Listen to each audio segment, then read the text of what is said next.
the greatest sports debate show on the For the first time since 2016, we have got a Game 7 in the NBA Finals. championship rings, starring Brandon The Philadelphia Eagles are Super Bowl champions. They won the championship ring. I am loving this feud. Don't you dare shit on this. Don't you dare. I'm gonna shit on the stipulation of it. Oh my God, the stipulation is fantastic. down. You're muted, Josh. I told you the Denver Broncos were going to win the AFC West. I freaking told you. And look what happened. I told you. I said they were going to make the playoffs last season. And what happened? They did. I said this season they were going to win the AFC West. And who's sitting on top of the division? Oh, yeah, that's right. The Broncos. Thank you. Josh, I'm going to say something that I rarely ever say on this show. So drink your sweet tea, enjoy what I'm about to say, because I was wrong. You were right. The Denver Broncos are not only going to win the AFC West, they are more than likely going to get a top 2 seed in the AFC. And the Kansas City Chiefs may or may not make the playoffs. And think about that. If the playoffs started today, they would be on the outside looking in. Not only that, but they're not even the next team up. That would be the Houston Texans. They are the 9th seed currently in the AFC. Now, as we know, the playoffs don't start today. We still have 7 weeks to go. But you look at that for the Chiefs, and obviously we're going to get into what it means later in the show between the Chiefs and Colts. It's a big game this weekend. But I was shocked by 2 things. Number one, Kansas City coming off a bye. They're always better prepared. They're always rested. Andy Reid always comes out with a new wrinkle, home or away. And they just looked from jump like they didn't have that energy. They didn't have that extra oomph coming off a bye. They didn't have the 15-play scripted where Mahomes is out making plays early. And the second thing was this. We talked about this year how Bo Nix has mostly struggled in the first 3 quarters of the season. He had a tremendous 4th quarter against the Eagles. He had a tremendous 4th quarter against the Giants. And he did play well in the Cowboy game and the Bengal game this season. But given the circumstances of what Sunday meant and the Chiefs knowing what Sunday meant to their chances of potentially being in line with the New England Patriots for most consecutive division titles in a franchise's history, I thought that was the single best game Bo Nix has ever played in his high school, college, or professional career. The way he was able to constantly convert 3rd downs, get Denver in the right situation, not turn the football over. Denver, obviously, with the interception of Mahomes, they win the turnover battle. And again, it may not look pretty, but have my Philadelphia Eagles looked pretty this year? No. They're 8-2. The Denver Broncos have not looked pretty. They're 8-2. So if I'm giving my Eagles credit, I got to give the Broncos credit. This was their litmus test, and they passed it for me. Yes. And what was more impressive about this win was the fact that they did it without the reigning defending defensive player of the year, Patrick Surtain. And the guy who replaced him as well, the Moss kid, who was like one of only 2 corners, along with Cooper DeJean, to be a white corner in the National Football League. He was getting pass interference calls left and right. He got at least 3 in the game, and he's the one that made one of the big plays to end the game down there for Kansas City. And again, when this Chiefs team in Week 10 against Washington, they went in there, Marcus Mariota was the quarterback, they handled their business. Everything was right in front of them. And it's like, okay, you lose to Buffalo, fine. You go on your bye week. You have 2 weeks to prepare for this Denver team. And the most shocking thing to me was their defense did not show up. For the most part, Patrick Mahomes did not show up. Really, the only person that showed up was Travis Kelce, of all people. Yeah. Remember when everybody was talking about, when they get Xavier Worthy back, their offense is going to be clicking. Or no, it was Rashid Rice. Yeah, you're right. It was when we thought, they're going to get Rashid Rice back and their offense is going to start firing on all cylinders. That hasn't been the case. Well, it did for 1 week against what might be the worst defense in pro football, not named the Bengals and the Las Vegas Raiders. Well, the Titans are in the mix there too, but still. I mean, so here's what is the deal for the Chiefs. They are at 5-5. They are the 9 seed. Now, Houston's still going to play this week without C.J. Stroud. Davis Mills is starting. They host Buffalo on Thursday night. If they lose, the Chiefs are able to then defeat the Colts on Sunday in their building, which, as good as the Colts are, and I know they're coming off a bye, again, with their pedigree, they should. Then the Chiefs are in position to potentially make the playoffs.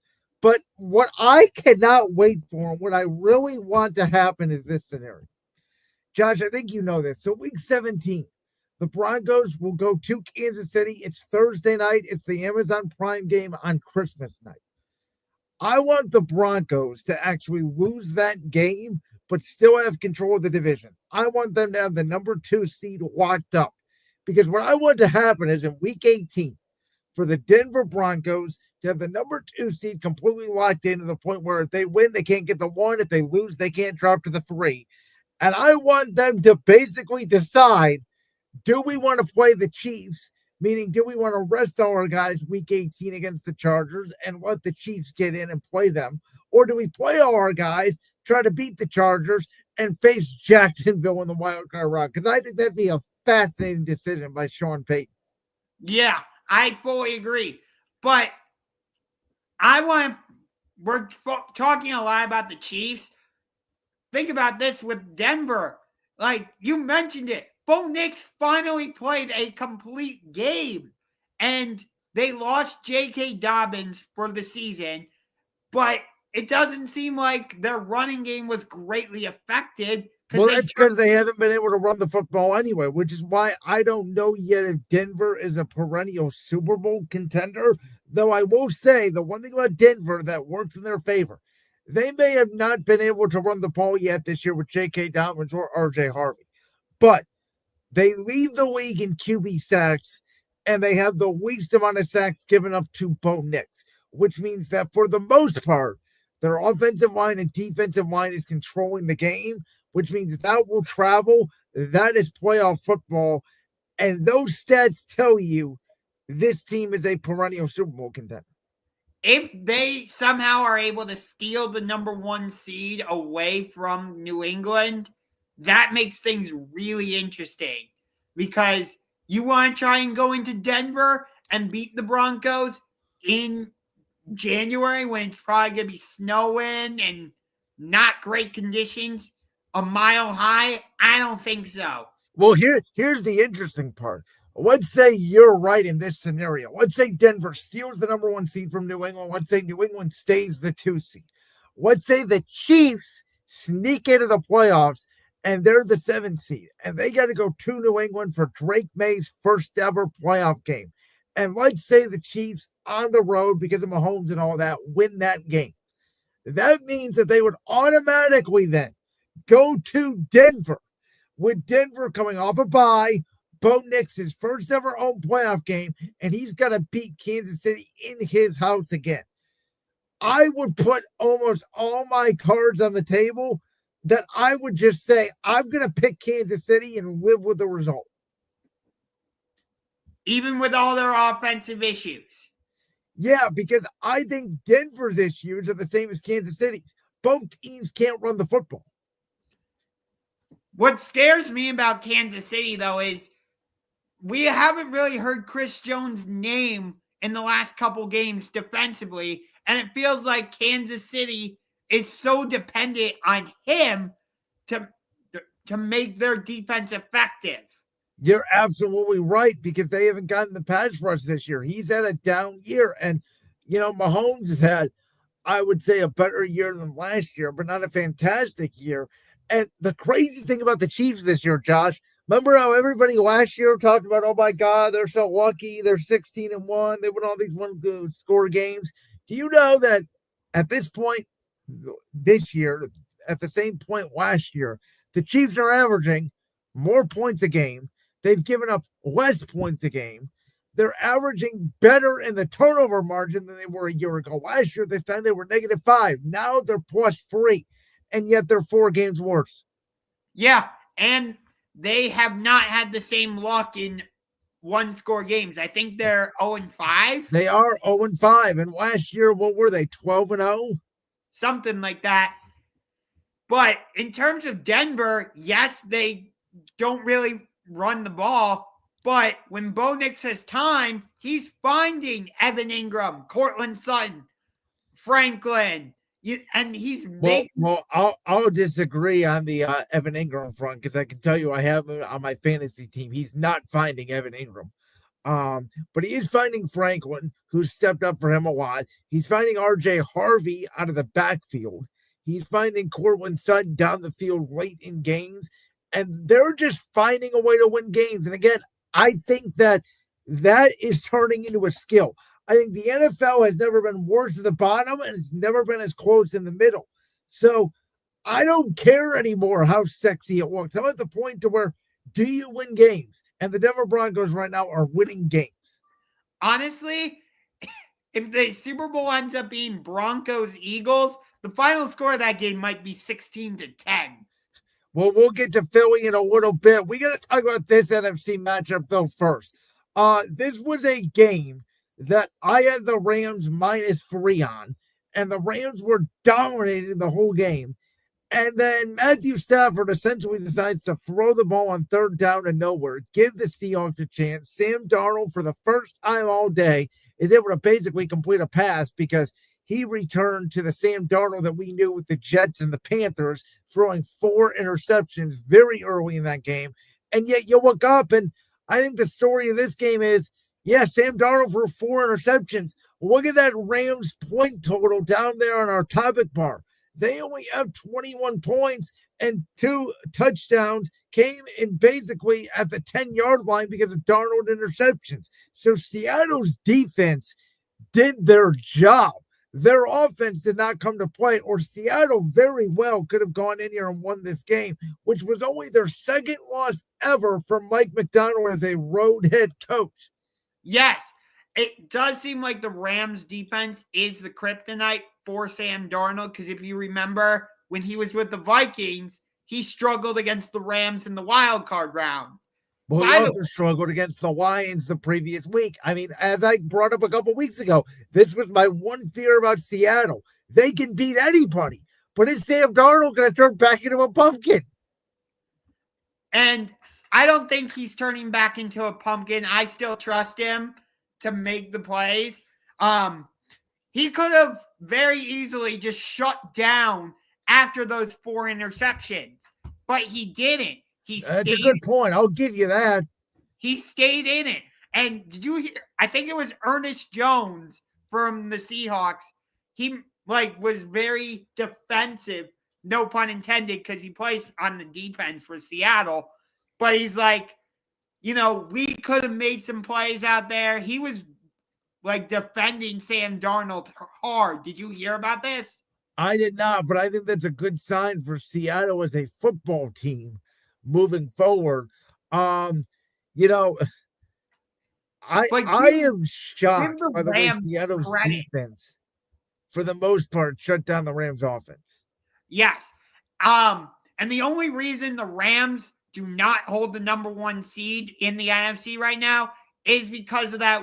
I think it was week 3 loss to the Eagles. It was, and they controlled the whole game, and Jalen Hurts, the offense, came back in the second half. And the crazy thing about it, Josh, guess whose first-round pick the Los Angeles Rams have in next year's draft? Because some team decided to take some edge rusher named James Pierce out of Tennessee, who has not been productive, and that team's quarterback is now on his 3rd knee injury in 2 seasons, and they basically bet the farm on this guy, and that obviously is the Atlanta Falcons.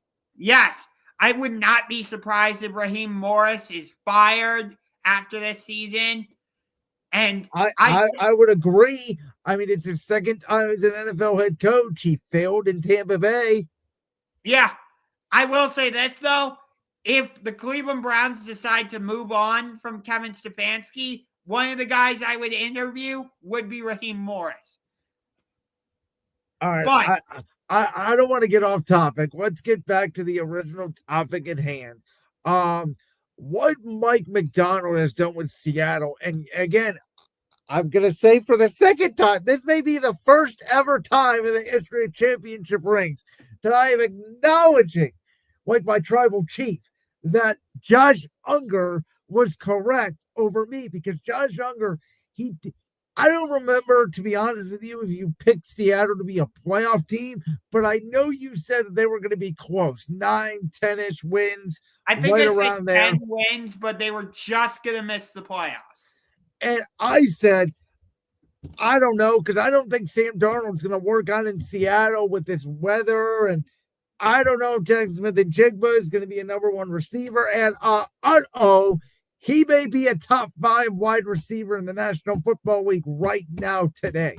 And they still really can't run the ball. Like, Kenneth Walker's had an okay year. Charbonnet's got most of the goal line work. He's been productive, but I wouldn't say that they have an explosive run game. And their defense, we just put it out there, the only name that's really a dominant force in that defense is Leonard Williams. And Mike Macdonald is doing what he did in Baltimore without Ravens. Also have either Dexter Lawrence or Demarcus. No, you're right, Demarcus Lawrence. And I keep forgetting about that. He came over from Dallas, even though he made 2 big fumble plays last week against Arizona in that game that was over in 5 minutes. I also like their cornerbacks, Devon Witherspoon. And Woolen. I think you were higher than them than I was. Oh, those guys have played, I think, decent this year. But that Seattle pass rush has been getting after the quarterback all season long, and they made Stafford uncomfortable on Sunday. What scares me about the Rams, though, is, and you mentioned this with Seattle, I don't feel like the Rams have an effective running game either. I think it's more effective than Seattle. I think Kyron Williams has had an underrated year. I think they're using Blake Corum well. I agree. I think they need to be more consistent with it. Because I think when they use those 13 personnel packages with 3 tight ends, they've been very effective. And Sunday, they went back to the 11 personnel with 3 wide receivers out on the field for most of the game. And Puka Nacua is going to get his numbers, and Devontae Adams is going to get his. But if you make Matthew Stafford wait in the pocket for that extra half a second, he's not as effective. That is the key to stopping the Rams offense. By the way, as much as I think the blue and yellow works for the Rams, those jerseys they were wearing on Sunday were so much better. So I couldn't figure it out. Was that their rivalry jerseys? Because I've never seen those before. They were like the black, and then they had the old school yellow top. It looked so good. I think those jerseys were called like Midnight Mode or something. Okay. I'd like to see the Rams use those as their primary jerseys. I really would. So these two teams meet up. I know it's week 16 or week 17. I think it's week 16 on a Thursday night in Seattle. In my opinion, and I know the Niners are still in the mix, but we'll see, because there's a lot of good teams in the NFC. But that will probably be for the division. Oh, I would agree. And I know Philadelphia is still very much in the mix, but that game could be for the number 1 seed. Very well could be. Well, speaking of my Eagles, I got to tell the championship rings audience real quick. Friend of the show, Jalen Sampik, Detroit Lions fan. We all love Jalen. Someone was not very happy with me Sunday night. Let's just say that after the result, after we made his quarterback, Jared Goff, see ghosts, because that was the greatest defensive performance I've ever seen as an Eagles fan. That How was does better. Howie Roseman keep getting away with this? That was better than the Super Bowl. I mean, and remember Phillips going has into come the year. over from the Miami Dolphins, and he has worked perfectly for you guys. Well, and remember coming into the year, I think your one concern with this team was they lost Josh Sweat, they lost Darius Sway, they lost Milton Williams, they lost C.J. Gardner Johnson. How are they going to replace all these defensive pieces?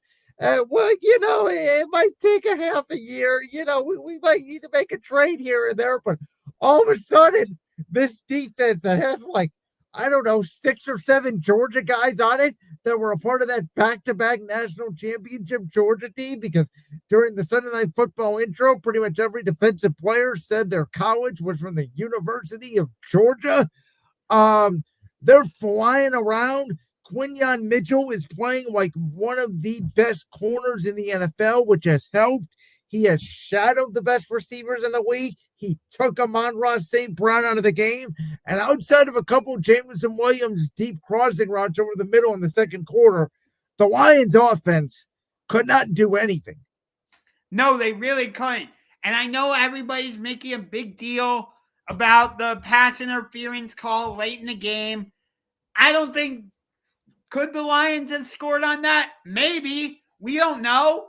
Okay, good. I'm glad you brought that up, because, again, a certain Detroit Lion fan was begging for that call and saying that the Lions would have came back and forced overtime, and that the Eagles get away with all these calls. The brotherly shove is cheating and all this, and I've heard all the discussion. Josh, I'm here to tell you this right now. I don't know how to feel about it. I don't know whether to feel angry about it or proud about it, but my Eagles have reached Chiefs territory. Yeah. Everybody hates us. Oh, we can't do this. Oh, they get all the glory. Oh, Jalen Hurts can't do this. He can't do that. Well, you know what? We just won the Super Bowl and we're favored to do it again. I'm not saying we're going to do it again, but it's unbelievable to me how fast America turns on this football team in 2 weeks. Yeah. I mean, I don't really have any hatred for the Eagles. Like I said, do I think that play action or the pass interference call what would have decided the game? No. By the way, I'm also telling you, on the same play, they missed a holding call, Brian Branch on Dallas Goedert. Branch was like this on Dallas Goedert. They didn't even call it. Meanwhile, everybody's focused on A.J. Brown and Chris Collinsworth, who was absolutely in love with my defense all season long, is screaming from the booth about the pass interference call. Yeah, I know. It's crazy what's going on, but especially with A.J. Brown. And by the way, they got A.J. Brown the ball. Yeah, I know. But the fact that over the last 2 weeks, you guys have only scored a combined 26 points. And guess what? Our offense can play 10 times better, and we're still winning games. That's what I'm trying to tell you people. Oh, I know. Now, the one worry I do have, honestly to God, I hope Lane Johnson can get back for the playoffs, because this team will go in the playoffs as far as healthy as the offensive line is, which I think has contributed to, and I talked about this, I think one of the reasons why the offense has struggled is because Cam Jurgens has been in and out of the lineup. We saw it even on Sunday night. Brett Toth had to come in. And by the way, for all you people that want to ban the brotherly shove, guess who stopped it 3 times on Sunday night? The Detroit Lions. Yes, they did. One of the reasons why Nick Sirianni decided to go for it on the 4th and inches, which I was totally for, by the way, I didn't really understand why everybody in the booth made a big deal about it. I know our defense was playing great, but I thought, oh, well, we could get this with 2 brotherly shoves at best. No, we can't. We went backwards both times.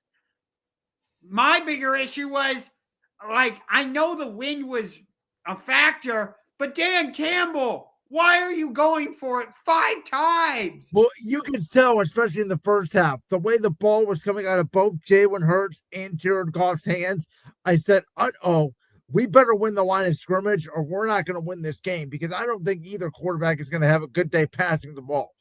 And again, I thought Jalen Hurts played, honest to God, a D game. And I still felt like there was opportunities to be had on the board.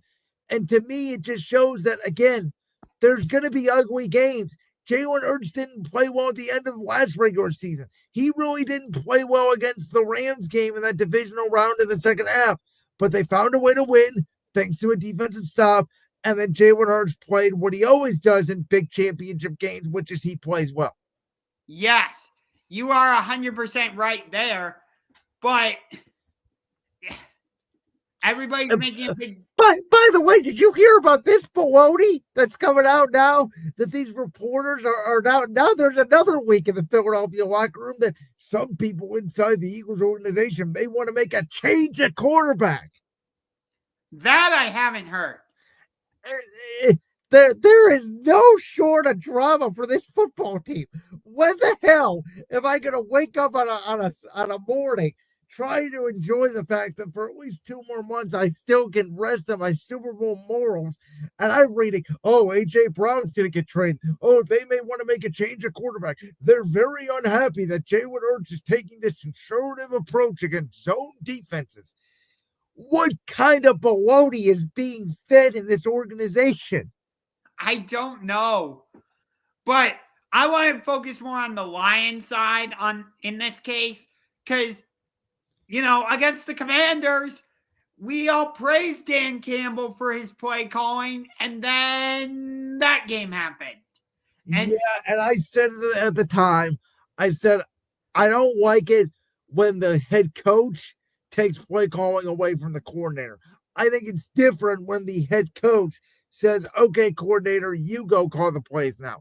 I think when the head coach takes the play calling back, it shows there's an issue in the building. And I know John Morton's out here saying, oh, you know, it's no big deal. I've been the right-hand man to Sean Payton. But there's got to be a sense of pride in there when you were hired to replace Ben Johnson, who Dan Campbell had never, ever thought of giving play calling up. And then all of a sudden, 8 games into the year, because they lost 3 games, Dan Campbell decides, oh, I got to take the play calling back. Yeah. And the Lions defense, they're holding up their end of the bargain, but their offense, not so much. It's almost like these two teams are mirroring each other. Well, both of them promoted offensive coordinators from within. And at this point, both of them have not worked. Now, I do think Patullo, again, there are some games I've really liked what he's done. It's just he doesn't have a great feel yet for how to adjust in the second half. And maybe it's just a first-time play caller thing. I don't know. The other thing is Jalen Hurts hasn't had the same play caller in back-to-back years for a decade outside of Shane Steichen from 1 year. So maybe we just keep the same play caller for 2 years in a row, please. I don't imagine teams are going to be knocking on the door wanting Kevin Patullo to be their head coach. I mean, here's the thing.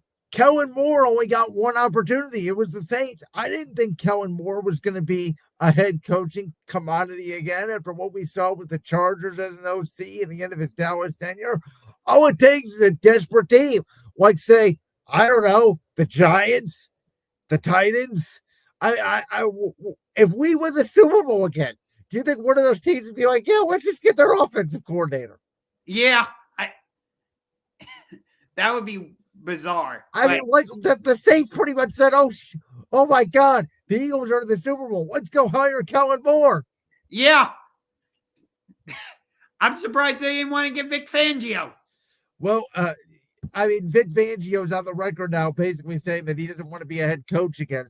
Shout out to that guy, by the way, for what he's done with this defense. That's the best Eagles defense I've seen since Jim Johnson. I know we're going to talk about this a little bit later, but potential Spitgate 2.0 is coming up this week in Dallas, which I'm surprised no one has brought up yet. Well, because you already had a Spitgate in Pittsburgh. Yeah. Jamar Chase, what are we doing? That's all I got to say on that. Yeah, I don't want to say any more on that. All right, let's get to the Chicago Bears, because this was one of my teams to make the playoffs this year. I think we both had the Bears making the playoffs. I think we both did as the 7th seed. And now, I mean, could they be the 3 seed? They currently are right now. They're in position to win the NFC North. And again, we could say all we want about, oh my God, they lost the lead and it took a kickoff return and they're winning all these games at the buzzer and they almost lost to the Giants. Again, so what? The Bears haven't won anything in our lives outside of that one random year with Matt Nagy where they went 12 wins with Mitch Trubisky. Yeah. And how did that season end? Oh yeah, double doink. Yeah. And obviously Caleb Williams and Ben Johnson are a big upgrade of coach and quarterback.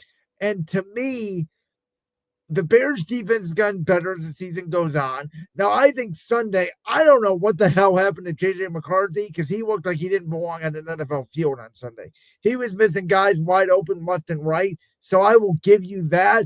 But that was a very impressive win for the Bears to go on the road against a defensive coordinator, Brian Flores, who you always know brings those exotic pressures. And even the Vikings, who came back against the Bears in week 1 in Chicago. For them to mostly dominate that game, to me, was impressive. Yeah. And, they're using their offensive weapons. You got DJ Moore on the outside. You got DeAndre Swift at running back. You got Colston Loveland at tight end. Caleb Williams is finding these guys. Not only him, but they're starting to get Luther Burden more involved. Obviously, Roman Dunze, Cole Kmet a little bit as well. They got that other running back right behind Swift. They've been rotating in. I've said, if I'm the Bears this offseason, I think I told you this a few weeks ago, the first thing I'm doing actually is trading DJ Moore because they don't get him the ball. It's a very similar situation in Philly with A.J. Brown, except for Philly obviously tries to get A.J. Brown the ball, and I think A.J. Brown's more talented than DJ Moore. Like, I think you can move off DJ Moore, and you can get yourself a defensive lineman. You can get yourself another corner outside of Jalen Johnson because that's what they need because Roma Dunze is turning into that number 1 receiver. And it's not like in Philly where they just have, A.J. Devontae, and that's mostly it. Luther Burden's a really good receiver. Adunze is a very good receiver. Kmet's very good tight end. Loveland's a very good tight end. I don't know how many more receivers they need. And I think they do need to improve their defense because they're getting just enough from their defense. But and Dennis Allen, I think in year 2 under that defense, he's been a very bad head coach, but he's been a very good defensive coordinator. Would I at this point be shocked if the Bears won the NFC North? And my answer to that would be no. No, I wouldn't be either. But I'm not just going to dismiss Detroit or Green Bay like that. No way. No, and Green Bay's weird. Like, I don't know what to make of Green Bay. Yes, and you and I were both extremely high on the Packers. We both had them in the Super Bowl. You had them winning. I had them losing. I had Jordan Love as the MVP of the week. And let me tell you, out of the 10 possible candidates for MVP, Jordan Love ain't one of them. No. Like, he got injured and had to come back. It was the week of quarterbacks getting injured and coming back. Malik Willis had to come in. Bryce Young had to lead the game for a couple of minutes. And Andy Dalton had to come in. Yeah, but, Caleb finally has a head coach. Because him and Matt Eberflus, that wasn't working. And by the way, they started 0-2. And remember, I remember we did a topic on this show where they got blown out by the Lions in week 2. We said, is this Caleb Williams, Ben Johnson marriage going to last? And here we are 9 weeks later, and they're in first place in the division. That's right. And like I said, their defense is doing just enough. Their offense is doing just enough. They're not world beaters or anything like that. I think they would probably make it to the divisional round, but that's about it. It depends on who they play, because I think the NFC is loaded. And we talked about this a little last week. As good as the Panthers are, I don't think they're a playoff team this year, unless I do. Well, let me ask you this. Who are they replacing? They're nipping at the heels of the Tampa Bay Buccaneers. But again, to me, that's their only path to get in is to win the division, because I don't think they can overtake Green Bay. I don't think they can overtake San Francisco. I don't think at this point they're overtaking Chicago. Hold on there. Hold on. Because on Monday Night Football, I know, the Carolina Panthers take on those San Francisco 49ers. So that's a very important game. We might as well get into this discussion now. Who is the favorite in the NFC? Because I look at it and I think there's 8 playoff teams for 7 spots. Philly, Rams, Seattle, obviously, Green Bay, Detroit, Chicago, Tampa. One of those teams is not going to make it. I'm not excluding Carolina. I think the Panthers are in the mix. Again, I think, well, one, I think they have to win at San Francisco, which I think they can, but I don't know if they will. And so for me, if they don't win that game, their only path to get in is through the division. And I don't know, they'd have to beat Tampa twice. Yes, and Tampa and Carolina played twice in the last 3 weeks of the season. I mean, again, I don't want to think too far ahead, but I know me and you love to do this. So I'm just going to throw this out there. Week 18 is, I believe, Bucks Panthers. In Tampa, I believe. Okay, it's in Tampa. And I know it's Ravens Steelers in Pittsburgh. Those are your 2 candidates right now to be getting the last game of the season on Sunday Night Football. Yes. We shall see if they flex that first Steelers-Ravens game in Baltimore into Sunday Night Football. They might be more inclined to do the Panthers-Buccaneers game. Yeah, although either or. Yeah. Seattle, San Francisco in San Francisco could also be the game that gets flexed. We'll have to see how San Francisco is and where they are in the mix. And that's the thing. I mean, they dominated Arizona this past week. That game wasn't even close. Arizona looks like they quit. They really do. But in terms of who's the favorite, I know the Eagles beat the Rams, but right now I got to say it's the Rams.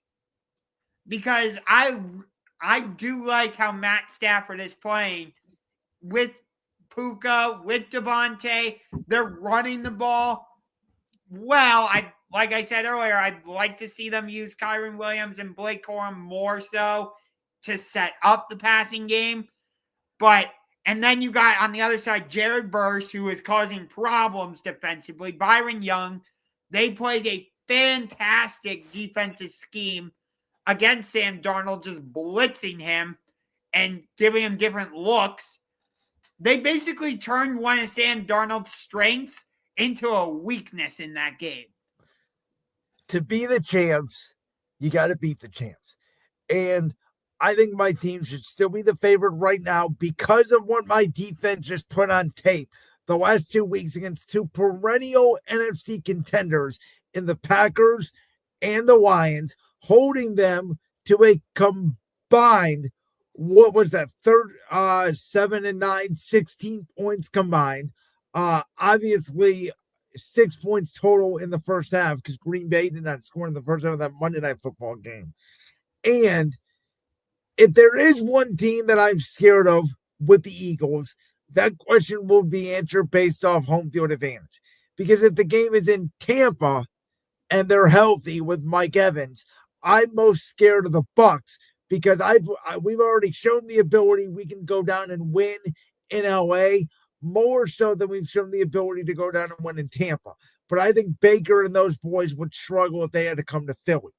Overall, the team that I think matches up best against the Eagles are the Rams. The one thing the Rams are missing, which I am surprised a little bit, they did not go out and at least try to explore this at the trade deadline, is a defensive back or a safety who is big enough to go one-on-one with A.J. Brown. Because A.J. Brown's 2 biggest games in the last 2 seasons have both come against the Rams because they don't really have anybody that can guard him and Devontae Smith. Yeah, and Saquon basically went wild against the Rams, if you remember, in that Sunday night game last In year. both games last year, he did. He had, I believe, 2 60-yard, or no, he had 4 60-yard touchdown runs in the 2 games last year. And I will say this, watching that game Sunday night, I know Saquon has not had the season that he had last year. That was to be expected. But you watch some of the things the Eagles have been doing, the pulling traps they started to do again. Saquon looks like he's about ready to bounce one. I think in the next couple of weeks here, he's going to have a long touchdown run. You better hope Seattle does not get home field advantage, because I know you already know I will be scared to death if we have to go to my house of horrors. That is my biggest fear. I honestly think my biggest obstacle to getting to the Super Bowl is having to play an NFC Championship game at Lumen Field. Yeah, and if Sam Darnold is able to guide the Seahawks to the NFC Championship, good Lord. I mean, the NFC, the top of it, what San Francisco has done with all of their injuries, I keep waiting for them to fall off the face of the earth. They haven't done so yet. Green Bay is inconsistent as heck. Josh Jacobs went down, but you still feel like they're the Packers. You got to respect them. That Packers-Lions game now on Thanksgiving next week for both teams all of a sudden is huge. If Green Bay ends up going to Detroit and sweeping the Lions this year, could the Lions end up being the 2 seed and having to go play their former quarterback in Stafford potentially in the first round in LA? Well, if the Packers sweep the Lions wouldn't be the 2 seed. No, I'm saying the Lions could fall all the way to 7, and they then could go to the Rams, who could be the 2. Oh, I see what you're saying. Because you said, could the Lions be the 2 seed? No, I thought I said, could they fall? I'm sorry if I misspoke. Could they fall out of second in their division? Could they go down to third? And then they could be the 7th seed.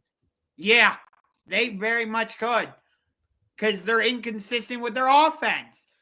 Like, there's no team in the NFL, AFC or NFC, where you're like, yeah, that's clearly the best team. And that all of a sudden for the NFC North and for San Francisco and even the Rams, you don't want to end up having to be the 6th or the 7th seed and facing off against Seattle in the first round in Seattle. No, I do feel like the Rams are the most complete team in the NFL right now. I would have them number 1 in my power rankings. In fact, I do. But do I feel like if they played the Eagles again, that I would for sure pick them? No.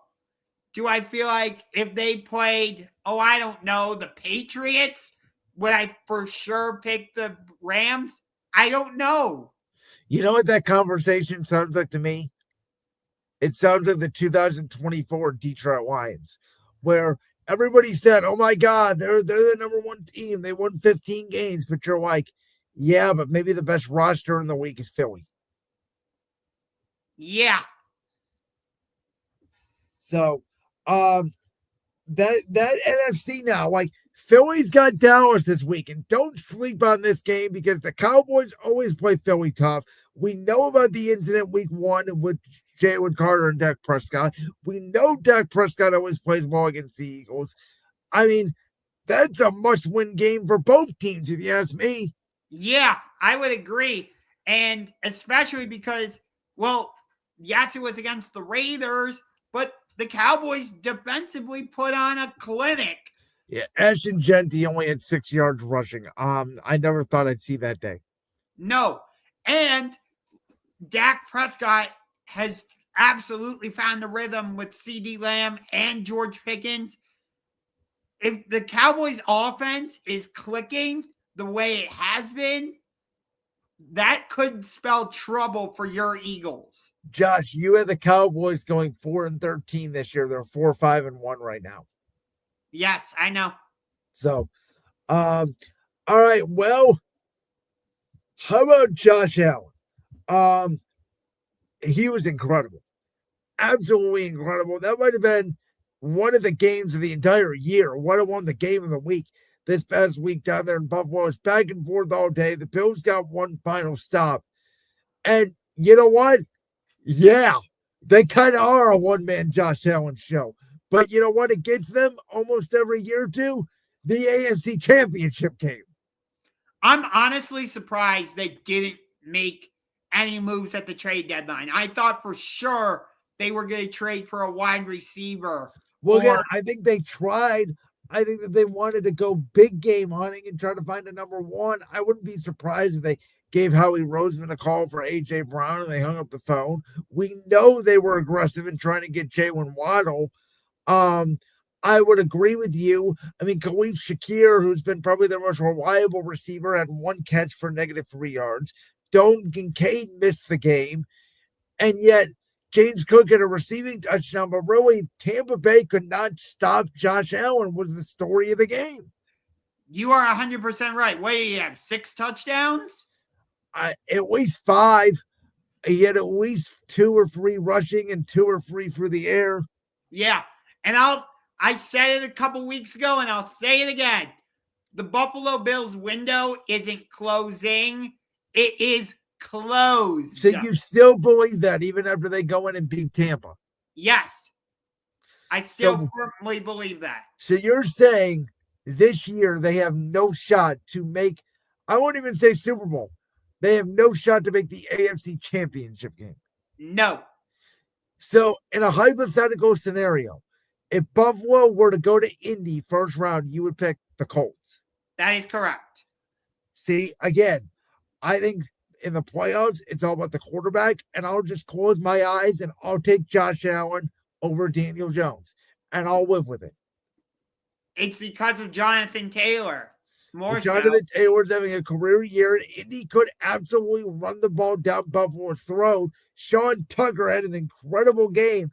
But the Bills do this. I mean, they've done this almost every year besides last year, where it's like, you know, they have some games like the game against the Dolphins, but then they have the games against the Chiefs where they play really well and they look like one of the best teams in football, and they match up against anybody in football on any given basis. They are so inconsistent, though.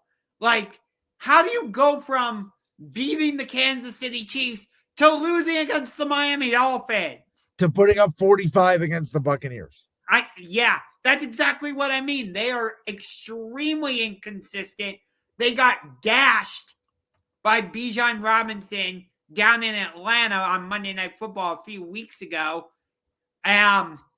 I think if the Carolina Panthers hadn't split carries and just stuck with Rico Dowdle, they would have run it right down Buffalo's throat. That game got out of hand, and that's the key for Buffalo. They have to get the lead.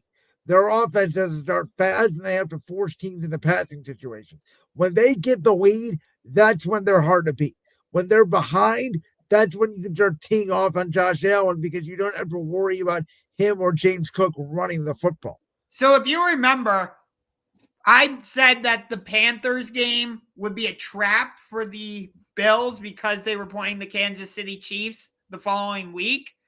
I believe there's another trap game for the Buffalo Bills because in week 17, who do the Bills host? Oh, I don't know. Your Philadelphia Eagles.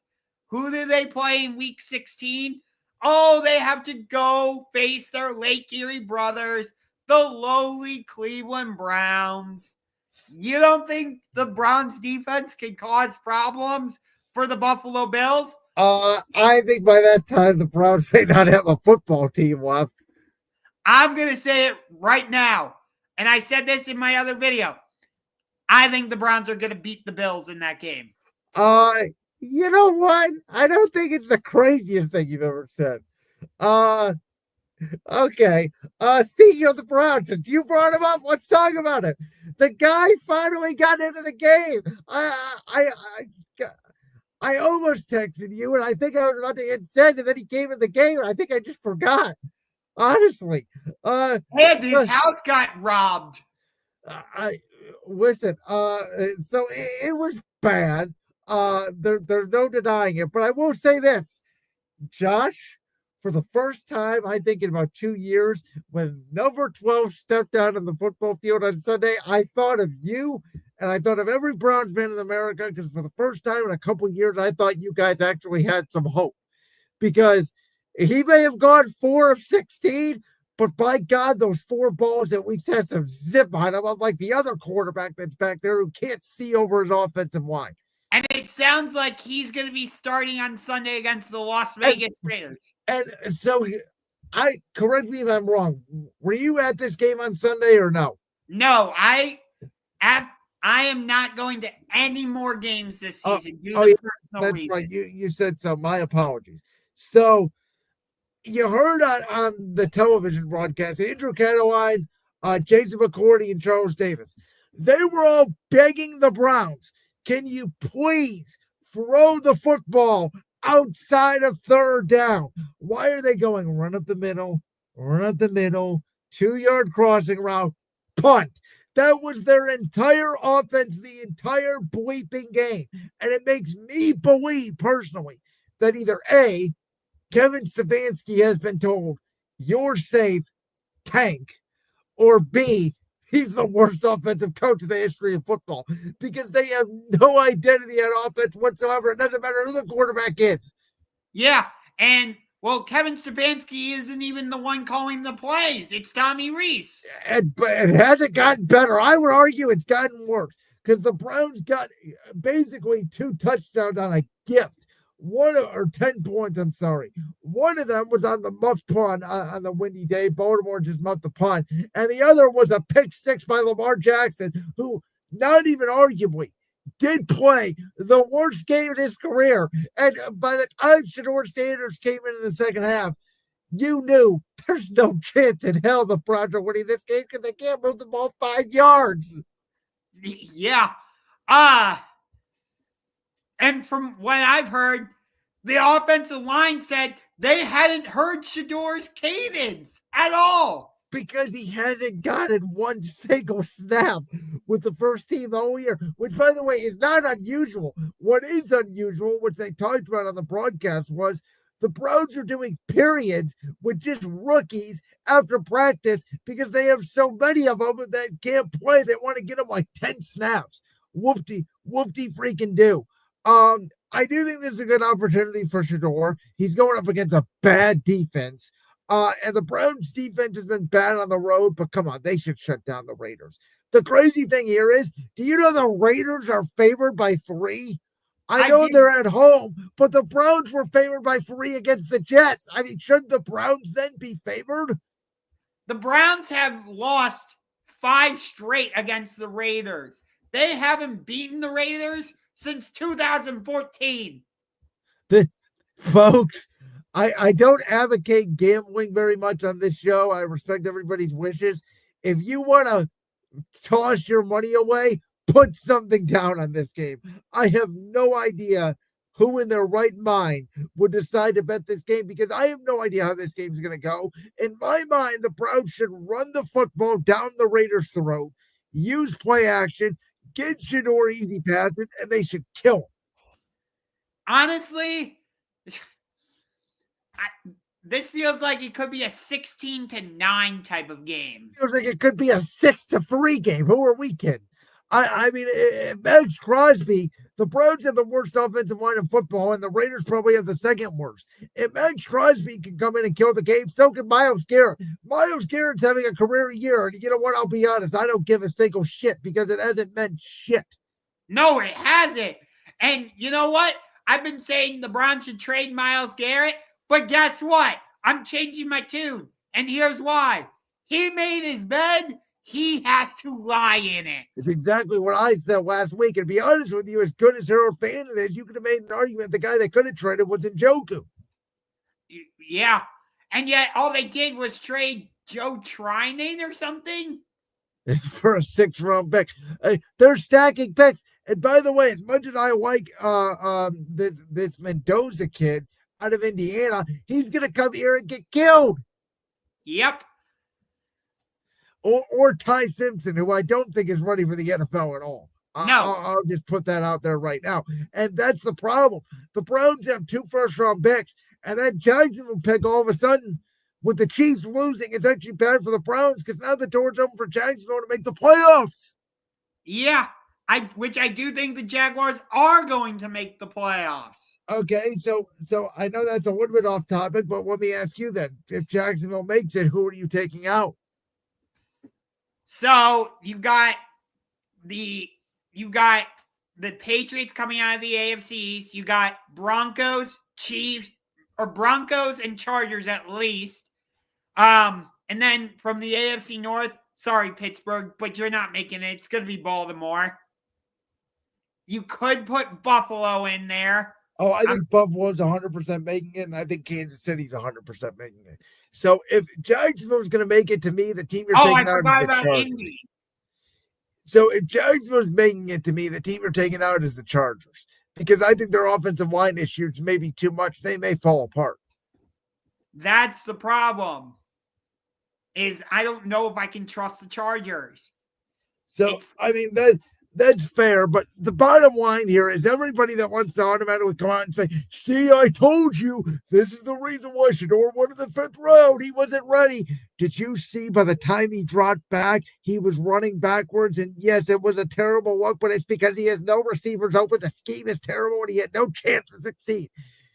You could have put prime Tom Brady back there, the New England Tom Brady back there on Sunday. I guarantee you Brady would have gotten killed because they have no receivers. They have no scheme. And yeah, sure, does Dylan Gabriel get the ball out quicker than Shedeur Sanders? Maybe. But you know what? I'll tell you something else. Shedeur Sanders made a nice spin where he ran out to the left and threw a ball to the back of the end zone that gave the Browns a chance to tie the game at the end of the game. Dylan Gabriel would have never done that. Dylan Gabriel would have given you a 2-yard check down and punted the damn ball. Yeah. I'm very much so on the verge of giving up on Dylan Gabriel, and I was hyping him up before the season. So I'm going to throw this wild scenario out there, okay? My brother was in town last weekend from Colorado. We were watching football together, and I threw this scenario out there. Josh, I know you're going to think I'm crazy. Let's say, for just the sake of argument, Kevin Stefanski next year is the head coach of the Cleveland Browns, but Andrew Berry is not the general manager of the Cleveland Browns. What I would do if I'm the Browns, and I hate to say it because you know how much I like Shedeur, I think they probably would move off both Shedeur Sanders and Dylan Gabriel, and I would sign Mac Jones to a 1-year deal to be my starter. And I would see if Kevin Stefanski could resurrect Mac Jones the way that Kevin O'Connell helped resurrect Sam Darnold, the way that Daniel Jones has now been resurrected. I would try my hand at Mac Jones because I think that's the only way this team is going to win games. It very well maybe. I don't know what to make of this team, honestly. Number one, the first thing you have to do, I'm being serious on this. I know he did not play this past weekend, but I think whether it's in the top 5, whatever pick you use, I don't think I'd use it on a quarterback. I think I would take Cardell Tate. I think I would go get the best receiver to me in college off the board. Give yourself a number 1 receiver. I would go in free agency. I would sign some low-budget receivers. I would spend some money on offensive linemen the way the Bears did this past offseason. I'd get 2 new tackles. I'd get a new center.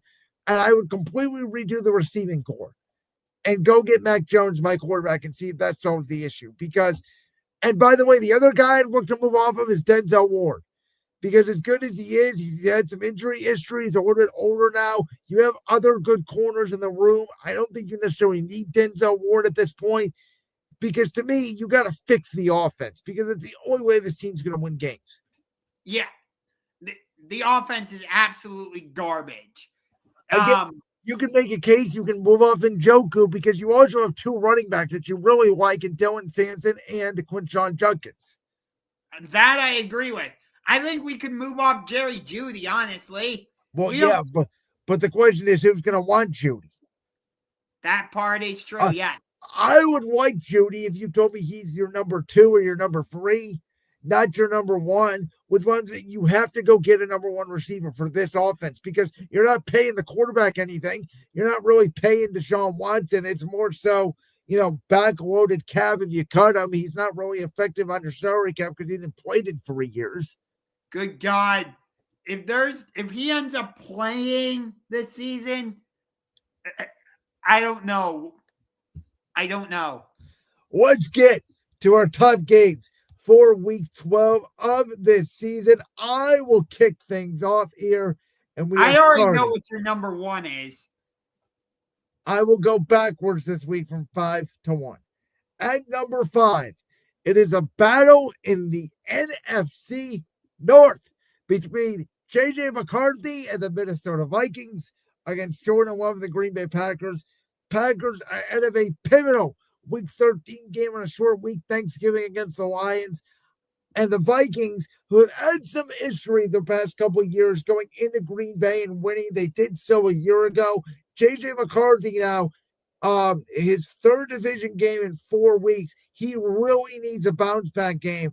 If J.J. McCarthy is still struggling at the end of this season, I would not be surprised if Minnesota goes in a different direction next year at quarterback. Maybe even Mac Jones, who I just mentioned earlier, for the Browns. At number 4, I don't know if he's going to play, but it's a big game for both teams.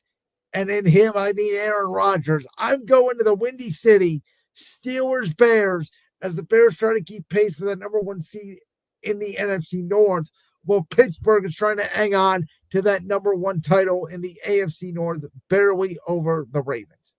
At number 3, we already talked about it, Bucs-Rams, Sunday night, a big pivotal matchup for both of these teams.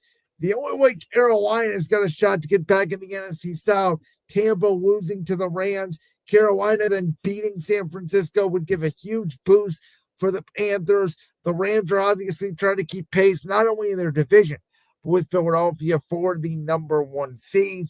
And then obviously, I think number 2 and number 1 are pretty obvious. You can put them in either order. Colts, Chiefs. We know the stakes that are there for not only the Chiefs, but for the Colts to keep pace with Jacksonville in that AFC South division coming off a bye. And then number 1, Kevin Burkhardt, Tom Brady on the call, 425 on Fox. Will Jalen Carter spin in the face of Dak Prescott again? I hope not. You never know. Eagles, Cowboys. It's Cowboy week in Philly. I don't even I have this game at number 6. So at number 5, Vikings, Packers. Packers obviously are trying to keep pace with the Chicago Bears. Jordan Love has been extremely inconsistent. And on the other side, can J.J. McCarthy get on the same page with Justin Jefferson, please? And the Vikings are going to bring exotic pressures and blitzes with Brian Flores. And we don't know the status of Josh Jacobs. If he's not there, is Jordan Love going to be able to handle that type of defensive pressure from Brian Flores and the Vikings? At number 4, I'm surprised you didn't have this game on your list. Thursday night football down in Houston, Bills, Texans. It sounds like General Mills is going to be the quarterback again for the Texans. You mean Davis Mills? Yes, I'm calling him General Mills. Okay. And they will be taking on the one-man show known as Josh Allen and the Buffalo Bills. I think on a short week, the Texans defense might be able to get after Josh Allen because that Texans defense has been one of the top units in the league this season. And the Texans are starting to come back into form. And so this is a big game for both teams in terms of what the AFC playoff picture could look like, as we talked about earlier. At number 3, this is where I have Colts Chiefs because it's not as much of a litmus test for the Colts as I thought it would be a couple weeks ago. It's more so a survival game for the Kansas City Chiefs because right now the Jaguars hold the tiebreaker over the Chiefs. I believe the Chargers hold the tiebreaker over the Chiefs right now, and a couple other teams ahead of them in the playoffs picture. Buffalo does as well. Yes. So this game for me is more important for Kansas City, not quite as important for Indianapolis. Although if they want to prove themselves, go out and beat the 3-time Super Bowl champions. I get it. But still, because it's not quite as important for the Colts, it's a little lower on my list at number 3. At number 2, the Carolina Panthers at the San Francisco 49ers, Monday Night Football in the West Coast. And this is for a couple reasons. Number 1, Carolina is nipping at the heels of the Tampa Bay Buccaneers in the NFC South.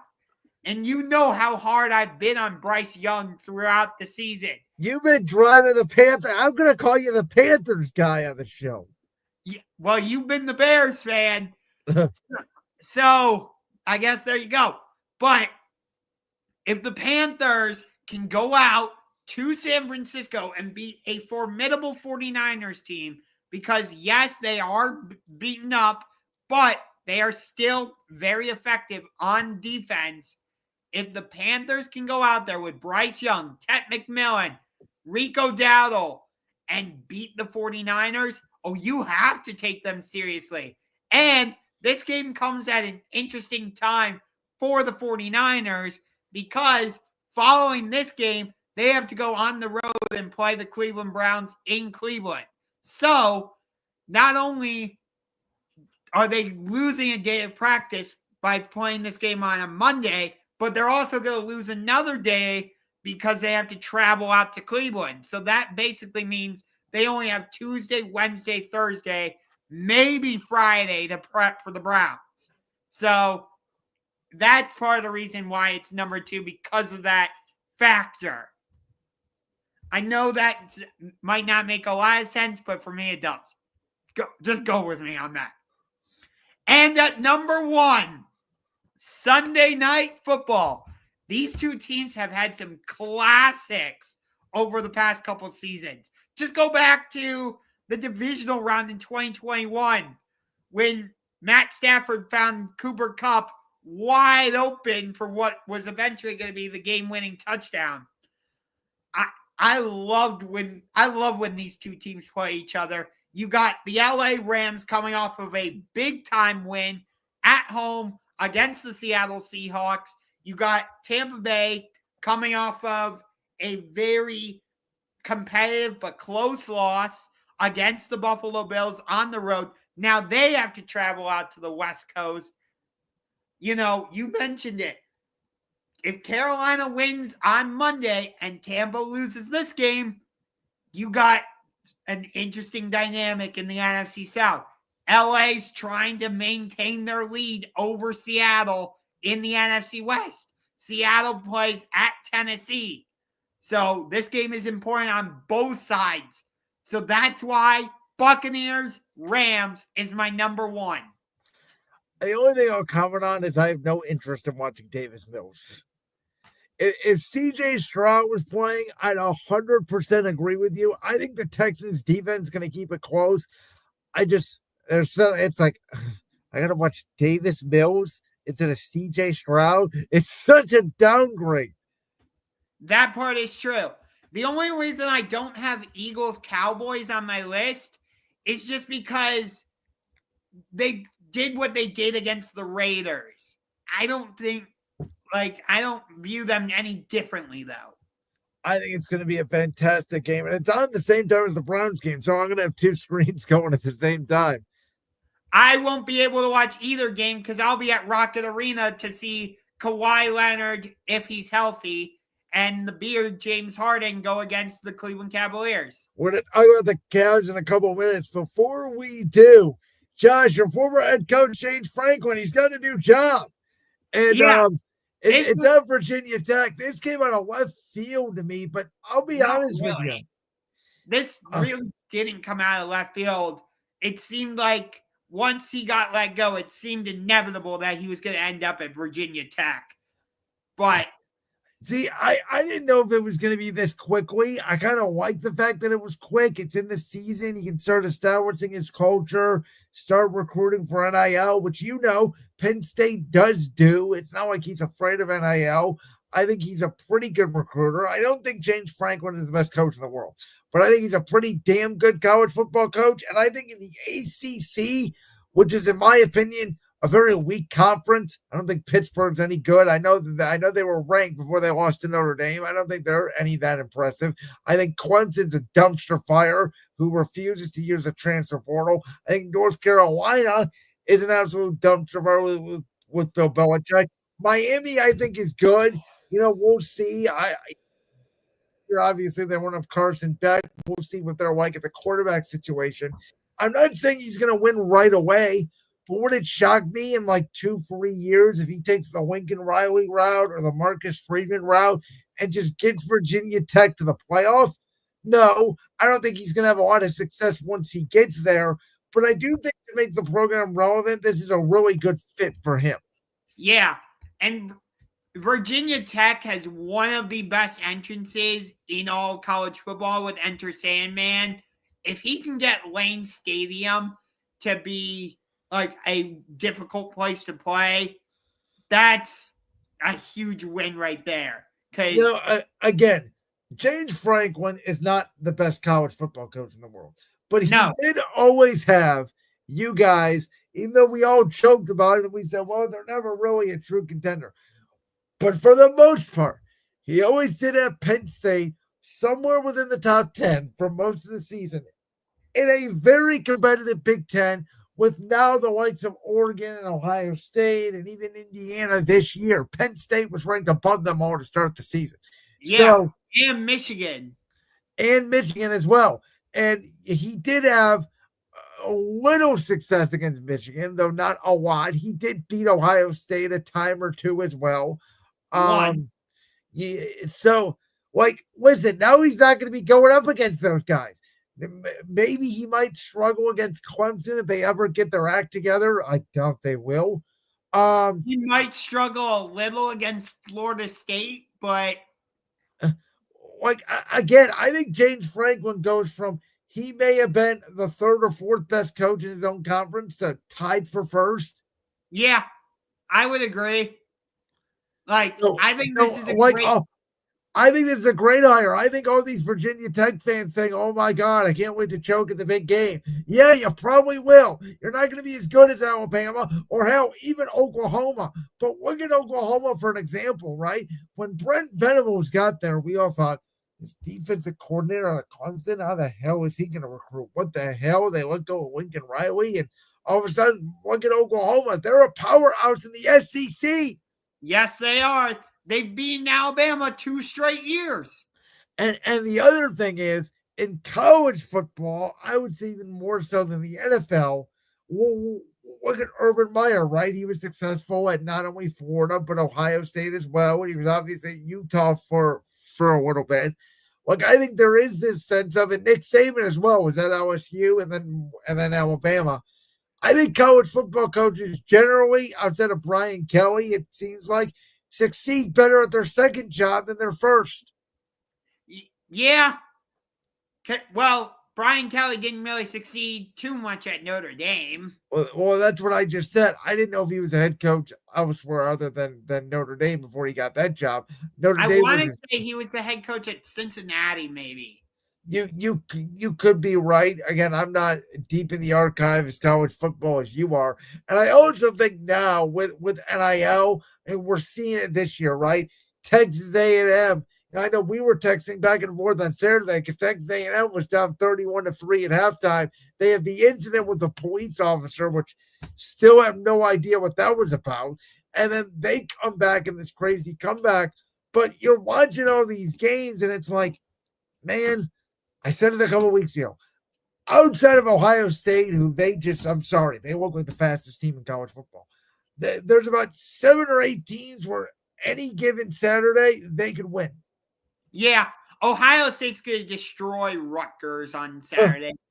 That game's not even going to be fun to watch. I mean, I've been saying it. The game we are all looking forward to is the game that's going to take place not on November 30th. It's not the big game. It's the week after.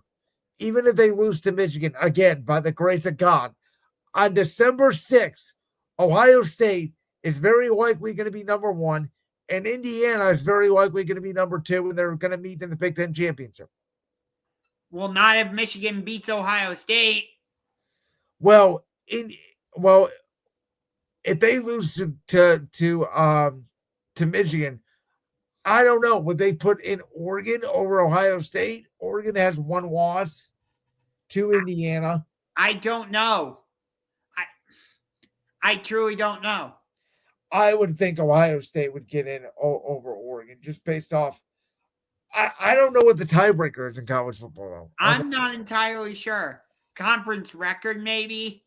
But, just back to James Franklin real quick. I don't know if he's going to have success right away, but I do think he's going to be successful. I think in the next 2-3 years, you will see him make the CFP. It would not surprise me. Let's talk Rockets, Cavaliers. Josh, take it away first on this one. Yes, so I will be at this game tomorrow. Darius Garland is listed as a game-time decision. If I had to guess, he's not going to be playing. But you got, I think you might have picked this to be your NBA Finals, right? No. Or I had Rockets Knicks. Okay, you had Rockets Knicks. But even without Fred VanVleet, which I thought was going to hurt the Rockets this season, they've been lifting off so far. I think they're second in the West so far. They're right there with the Nuggets and the Lakers. They're all bunched up in there. Yes. And the Cavs have been a little bit inconsistent so far this season. Somehow they're 0-2 against the Toronto Raptors. But even still, we're still top 4 in the East, so I'm not overly concerned. Believe the Cavs are the second seed right behind them. Believe it or not, the JB Bickerstaff-led Detroit Pistons. So could this be a finals preview? Maybe. Too early to say that. But still, you got DeAndre Hunter going against Kevin Durant. I think that's going to be a fantastic matchup. Amen Thompson against Donovan Mitchell. Alperen Şengün against Jared Allen. I think this is going to be a really good game. I will be at this game tomorrow night. The Cavs are going to be wearing their classic edition jerseys. So those dark blue ones that look my favorite jerseys of all time. Honestly, I know the Cavs have gone to that new C with the wine and gold. No, they should make the jerseys they're wearing tomorrow their permanent logo and jersey. Yes. It's better than the one now, which is sad that it was 20 years ago, and it looks better than the one they have now. Yeah. I'm sorry, but the orange jerseys they wore last night did not look good. My biggest problem with the Cavs is, are we sure all the guys you mentioned that are playing are actually going to play? Because we had 6 games in 8 days, and Evan Mobley, I know you're only 24 years old, but go ahead and just take the night off, because who cares about the regular season? Let's play Nate Tomlin 30 minutes a game. What are we doing? Dude, he's actually been effective for us the last 2 more minutes than Jared Allen. That does raise a red flag to me. But, when he's been out there, he's been good for us, surprisingly. He has. But the Cavs, in my opinion, are clearly trying to tank the regular season while winning at the same time. They don't give a single shit about it. They got fined. Did you see? $100,000. Yeah. And they're like, you know what? Who cares? Because they didn't even bother to make him an injury report for Donovan Mitchell or Evan Mobley. They literally said rest. Yeah. In November. And yet we still won that game in Miami. We did, and we won by a lot. An incredible second-half comeback. I do think it's going to be beneficial for guys like Jalen Tyson when he gets back, and Sam Merrill, and even Naquan Tomlin to get some of these minutes early, that they can be ready for a postseason run. But I'm sorry. Donovan Mitchell, I could see him maybe sitting a game here or there because he's hitting 30. But if Evan Mobley wants to become that guy that me and you both say he needs to become, he needs to play as close to 82 games as humanly possible. You can't add the killer instinct. Coach, I know we're on a back-to-back. My ankle hurts a little bit tonight. What? These guys, these legends in the game, even dating back to your Kobe's, your LeBrons. Hell, I'll even give your guy Jason Tatum credit. Well, he's not sitting because of load management. Greg Popovich started this BS about 20 years ago, and Kawhi Leonard took it to the extreme with my knee hurts. I can only play about 20 games a year in the regular season. And now everybody's doing it. It's ridiculous. And it's especially even more ridiculous on the road when some of those fans, say in Miami, are Cavs fans, and that's the only opportunity a year, let's say, that they can go and see Donovan Mitchell and Evan Mobley, and you get to the game and, oh yeah, 3 of our 5 starters aren't playing. Yeah, I know. By the way, who do you think is going to be the primary defender on Kevin Durant tomorrow? Is it going to be DeAndre or is it going to be Evan Mobley? I would guess DeAndre Hunter to start. I mean, who's going to say Kevin Durant ain't going to play? Who's going to say he wakes up in the morning with a little cold and says, I don't really feel like playing tonight? Yeah, I know. I mean, this is my problem with the NBA right now, Josh. Baseball guys play 162 games a year. I know it's not a contact sport, really, but they don't complain. In basketball, these guys are not playing defense in November. These scores are like 125 to 120. Why are our guys resting? It's a league-wide problem. I don't like it. To me, it just diminishes every time you preach you need to watch this game, and I'll get really excited about a game and then find out a half an hour before the game, oh yeah, one of the stars just decided he don't really feel like playing tonight. I know. And think about this. NHL, they are hitting each other against the boards. You don't see players taking rest days. I turned on a hockey game the other night. I saw a guy with blood running down his face ready to fight someone again. Yep. But still, I think this is going to be a really fascinating game to watch. Well, like I hope so. Yeah. I forgot the Cavs were even on last night. I'll admit, I totally forgot about the Cavs last night against the Bucks. Well, part of that is because it was on Peacock, and I didn't even know Giannis got injured halfway through the second quarter. He did, and no one said anything about it all day. Didn't see anything on the internet or any talk show about it. Yep. So, I do want to bring this up because going into the year, I thought the Thunder were going to relax on their morals a little bit. I thought they weren't going to take the regular season as seriously, sort of like the Celtics did a year ago. And they are bludgeoning people. And Jalen Williams hasn't even played a game yet.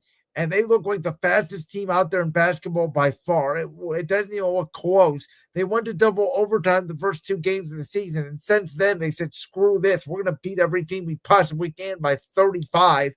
I believe they only have 1 loss right now. And, if they continue to play like this, we saw what they did at 72-10. I think 74-8 is absolutely on the table. It very well could. And SGA is not slowing down by any measure. Well, that's because he's getting more free throws. I mean, now he's shooting 30 a game, it feels like. Oh, my God. Here you go again. He's getting 30 points a game, but I mean, come on, 20 of them are at the free throw line. How hard is it to do this? Oh, I got fouled. Here you go again with him being a free throw. Oh, he is. I mean, Josh, he's on pace to shoot the most free throws in the history of the NBA. Yeah. He's just good at getting to the line. He has shot the 5th most free throw attempts at this point in a season in NBA history.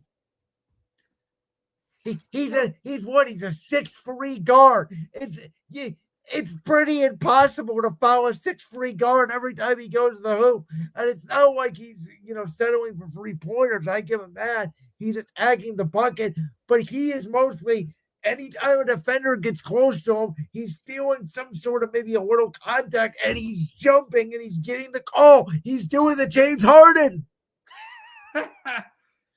And James Harden was a master at this. How many times did James Harden get a triple-double because he shot 30 free throws a game? It's like you're trying to give SGA credit, but you don't want to. Well, I give him credit for the way he draws fouls, but I think it's annoying that he's shooting 30 free throws a game. I think it's absolutely ridiculous. Because he's effective at drawing fouls. But I mean, how fun is that to watch when a guy's just standing there doing this the whole game? Well, OKC is just rolling, and, Chet And by the way, he's only playing like 30 minutes a game because they're up by 30 in the third quarter. I know. Somehow, the one game I know they've lost was against the Portland Trailblazers in Portland. They made them and the Pistons are probably the two most surprised teams in the NBA this year. Yeah, I would agree with you on that. And here's the other thing. The team they faced in the finals last year has only won one game. Well, that's what happens when you lose Tyrese Halliburton. I guess maybe Tyrese Halliburton's like the second coming of Michael Jordan. We play the Pacers on Friday in the NBA Cup. Please lose.